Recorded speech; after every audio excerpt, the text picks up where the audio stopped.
Claudine, locale per palati fini e buongustai, dove si mangia, si beve e si respira Purda, Collio e Quay.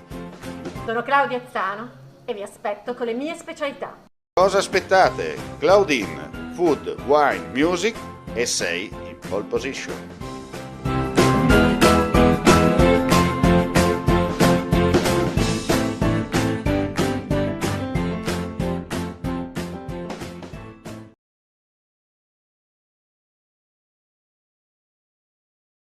Oggi insieme al governatore Fedriga in visita all'Italspurghi, un'azienda del territorio che ha saputo innovare anche per fare fronte alle emergenze che abbiamo dovuto affrontare. Oggi è stato un piacere visitare questa bellissima realtà, che è una realtà che rappresenta da un lato la storia della città di Trieste, un'azienda che ormai ha 40 anni, ma anche la capacità appunto di imprenditori locali di sapersi innovare, di sapersi reinventare e mantenendo quello che era lo zoccolo duro, quello che era la bozza iniziale di attività, espandersi in nuovi settori che in questo momento sono sempre più richiesti. Adesso in questo momento siamo in un laboratorio che effettua analisi sia sulla parte ambientale che sulla parte agroalimentare, è una delle eccellenze che abbiamo in città, una di quelle appunto recenti innovazioni dell'azienda che oltretutto occupa un considerevole numero di dipendenti sul territorio del capoluogo di regione.